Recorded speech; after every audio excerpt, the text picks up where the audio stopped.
Hello, this is Adley with the Perception Trainers, author of The Perception Diet, and today we are going to talk about why, if you were to actually heal, you wouldn't be able to love yourself. So, I made videos in the past about why you may be afraid to heal.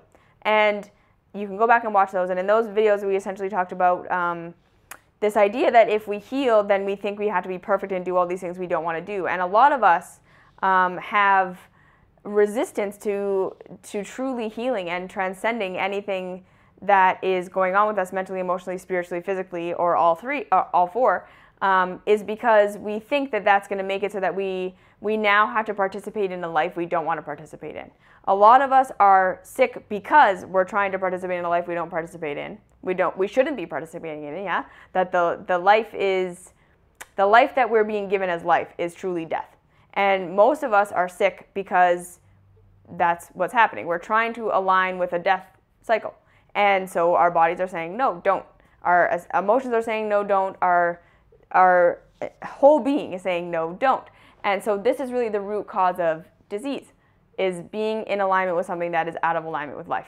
And this is why we do the emotional mastery work. This is why we do all these things, is to realize that, like, yeah, we all have these foundational, fundamental assumptions about how reality is that are out of alignment with the truth, that we're trying to operate within, and that are killing us.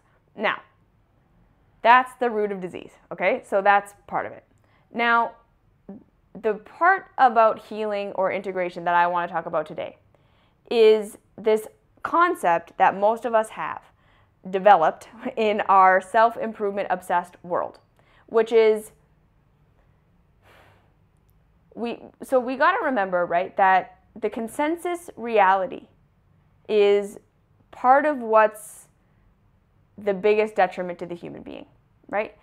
And when I say the consensus reality, what I mean is that which we have all decided is good and right and makes you worthy of external approval. All right? Consensus reality is what we have all determined is good and right and makes you worthy of external approval. So already this is seated in a false understanding of the self, which is that love only exists when it's coming from something or someone outside of me. Most of us do not understand. We may intellectually understand, but we don't have an actual experiential understanding of true self-love. That love coming from within. And I've spoken about this in many of my videos, is becoming the type of person that does not need the external world to love and approve of you before you can love and approve of yourself. And many people have said to me, yeah, but Allie, but we're interconnected. We need each other. We're like, babies die if they're not loved and all of these things. And I say, yes, okay. Yes, babies, those who are physically incapable of supporting themselves, absolutely need external love.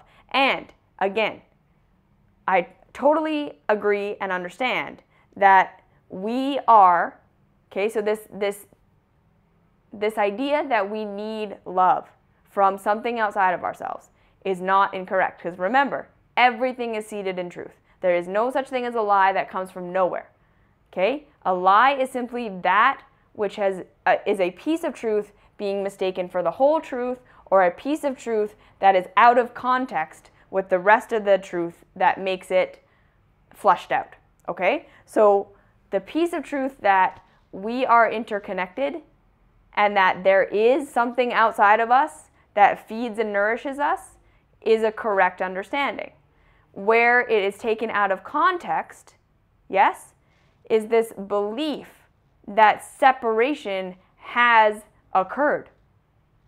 Okay, so what we need to understand is that when we're holding on to this idea that I need the rest of the world with their mouths and with their minds to approve of me and to love me before I can feel like I am worthy of love, before I can feel loved, before I can feel whole and complete, that is the misunderstanding. When we think that we need that, we are believing that if someone is not giving us their mouth words and their mental thought of acceptance, that separation happened.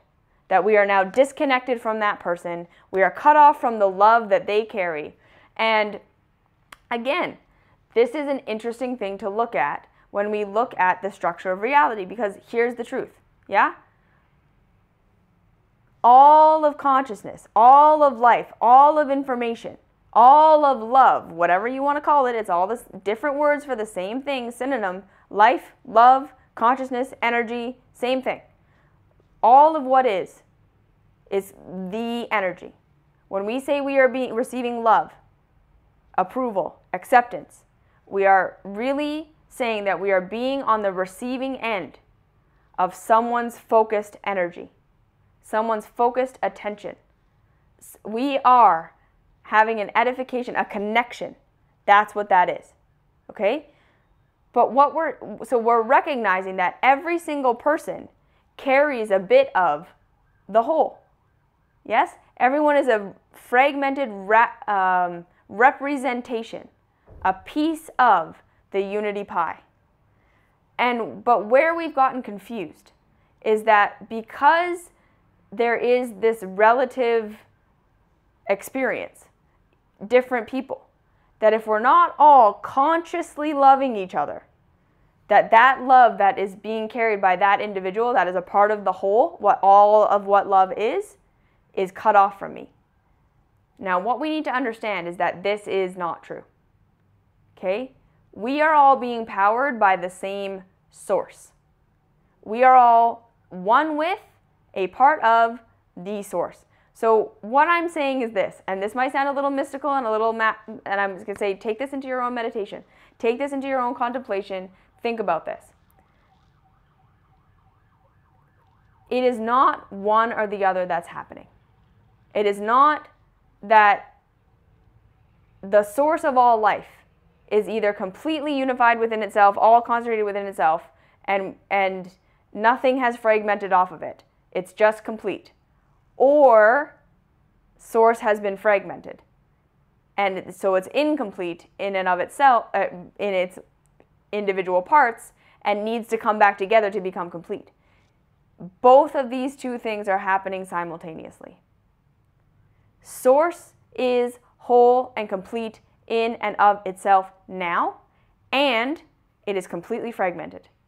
So where we are looking for external love and saying, until we have conscious agreement from every individual that I am good, I am being cut off from a piece of love, from the source that I know I should be able to tap into, that this person taking away their relative love from me cuts me off from a piece of love from the source. That's what we're saying.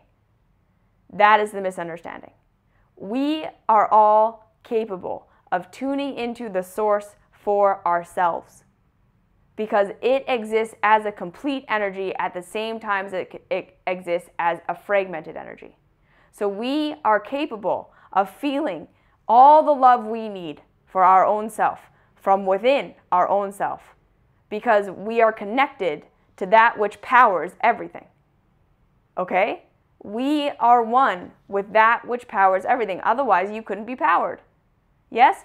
And where we're looking for the love of other people, we're actually looking to siphon off their connection to the one source.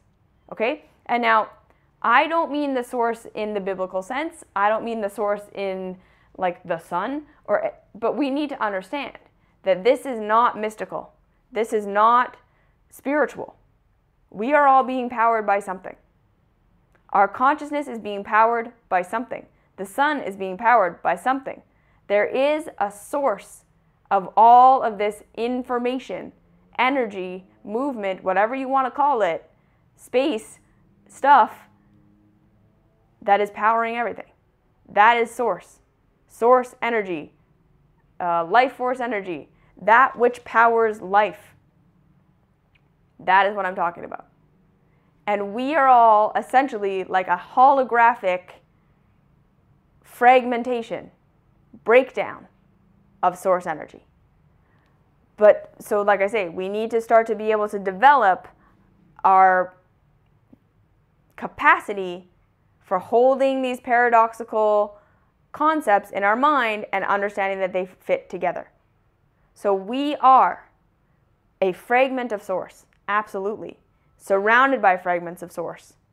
But at the same time, source is complete and whole, and we have access to all that we need from within by being a part of what source is. We are a part of source, we are a fragment of source, and we are connected to source. Otherwise, you wouldn't be living. There would be no consciousness to you if you were not connected.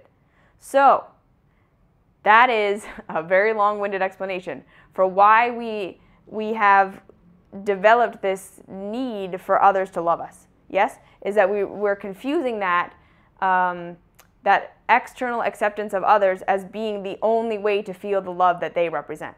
This is not true. You can feel the love that anybody in your life represents connected to source. You don't need them to consciously give it to you. That's what I'm saying. Okay? So, but because we've all gotten into this consensus reality, that unless I'm being consciously loved by someone around me, that love is cut off from me, I'm going to do whatever it takes to get love. Yes? So this is what we're saying. I'm not going to look to source. I'm not going to look for my own connection. I'm looking to siphon their source connection through them to me. And if they don't give it to me, then I'm cut off completely. We now have moved into, how do I fit into the culture so that I will get the most amount of love, likes? Yes? Virtual reality is just reflecting to us everything that is going on higher levels. How do I get the most likes? How do I get the most loves? How do I get the most approval so that I can feel good? So that I can feel good about myself, so I can feel like I'm doing the right thing, so I can feel pleasure. Yes? So again, a misguided attempt at aligning with life, which is where true pleasure comes from, aligning with the reality and how that works. We're saying, no, pleasure comes from acceptance. So what we've developed is, in our world right now, is this idea that the harder you're working, the more you're working on yourself, the more you're striving, the more you're trying to accomplish, the more mess you are but trying to be better from that mess, right? The more love and approval you get from others, because we see ourselves in that. We're identifying as being that as a culture. And so this consensus reality that says being on the self-improvement path, working on yourself all the time, looking to improve, looking to fix yourself, looking to get better, is how we get love. Yeah, this is how we get approval. By telling people we fell off the wagon, but we're going to get back on and everyone loves you. Telling people you fell off the wagon and everyone's like, oh, it's not your fault, you're fine, blah, blah, blah. This is how we're doing this. So we're not saying, I'm my own source, I can find love from within.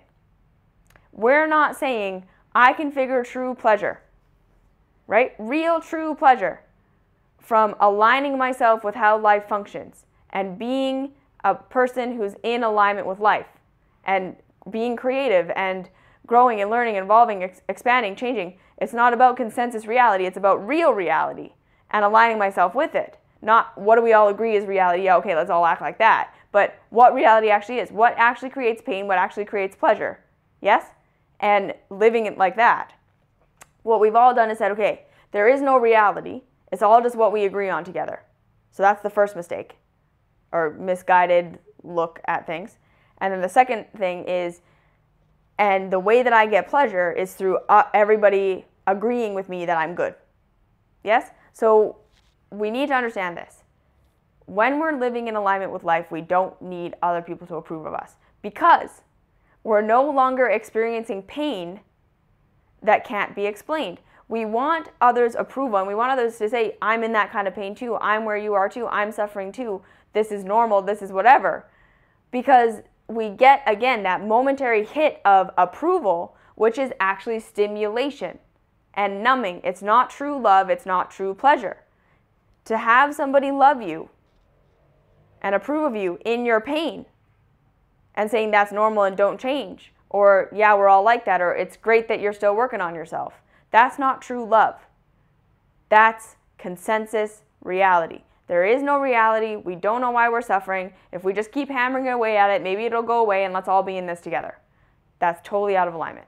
So this is why most of us have such a strong resistance to actually becoming peaceful, or to actually becoming integrated, or on the other side of your issue. Because on the other side of your issue, when you're no longer struggling, number one, you no longer have something you're working on in yourself. You're not trying to fix yourself. You're not trying to change yourself. You're not trying to improve. So how do you know when to approve of yourself? Right? Most of us only approve of ourselves, only give ourselves access to that love that we need and that we want when we're on track. right? But what is required for us to know when we're on track? We must have fallen off track, right? Because until we have understood that to truly be on track means to be heading in a direction of life generation, healing, expansion, growth, right? We see the benefit in anything that is actually, like, we take whatever's on this self-improvement path and no longer are doing it for external approval. See, this is where this gets confusing, but this is where we can get this clear. When we're just doing our self-improvement shit to hope that one day it's going to make us worthy of love, we're not doing it. We'll never get there, because in order to be on that path, we must always be falling off to fall back, to get back on. Okay? So long as our self-improvement path is to get external love, the only way you're going to get external love is to have fallen off the path and getting back on, or being off the path. Because everyone's in pain and we're like crabs in a bucket we don't want people to transcend their pain. We don't want them to heal. You're not going to get external approval when you get there. We don't celebrate that. We celebrate the fall from grace. We approve of and give attention to and pay attention to all the mess. The falling off, getting back on. The falling off, how hard are you working? What are you doing? What's your new workout routine? What's your new diet? What's your new meditation routine like? What are you doing? And how did you fall off? And how are you suffering? That's all of that. When you evolve to the place where you understand that you're doing all of this for you, that if you're truly on a self-love path, it doesn't look all that different from the self-improvement path. You're always going to be doing things to improve yourself. However, you're going to be doing it from a place of understanding, I'm already worthy of love. This isn't about getting external approval and doing all the things that I have to do to get external approval, which is on track, off track, on track, off track, on track, off track, suffering, in pain, be in the crab in a bucket like everybody else. I'm going to say, no, I'm going to just see what truly is going to give me life, what's actually causing chaos in my life, what's causing order. I'm going to do more of the order stuff, less of the chaos stuff, and oh my gosh, I have so much less to do with everyone else. I have so much less in common with everyone else. I'm actually not getting the love and approval I thought I would get by getting to these perfect places, because people don't actually want that. People don't actually approve of that, because that messes up the whole idea that there's no reality, that we can't actually get better, and that we just need to be suffering altogether all the time, right? Because that's what we really want. Look at how social media has changed, right? How entertainment has changed. All we want now is reality TV and looking into people's lives and everyone confessing about how they're a big mess all the time. That's what we love and approve of. So this is what we're doing. We don't want to heal. We don't want to actually be on track. Because if we were on track, if we were really doing that, we'd have no excuse to love ourselves. Right? Because we weren't getting back on track. We are just going in a direction of life generation. We aren't being approved of. We're different than everybody else now. And therefore we don't get external approval. So we don't want that. So this is the thing. If you truly got to the place where you wanted to get, where you're thinking you're trying to get by being on track, would you be able to love yourself there? That's the question. Because you're no longer needing to get on track. You no longer have any reason not to love yourself. Yes? But think of it that way. You no longer have any reason to be like anybody else. You're not in the consensus reality anymore. You're not suffering like everybody else. You're not hating yourself. You're not having to get back on track. Would you be able to love yourself when everyone else thinks you're weird and doesn't get it and you don't resonate anymore? This is why most of us only love ourselves when we're on track, off track, on track, off track, on track, off track. Because to be on track is to love myself, but then I have to fall off to get back on to love myself, which means I can't ever get there. Because if I got there, I'm not improving myself anymore. And I can only love myself when I'm improving myself. Because there's something wrong with me versus I'm just great and continuing to expand. Okay? So think about this. What if you got out of the consensus reality? There's nothing wrong with you, but I'm going to continue. There's nothing wrong with you, but I'm going to continue to grow, evolve, and expand forever. There's no more falling on or off track. It's just growth. What would happen? Okay? Like, share, subscribe, and I'll see you in the next video.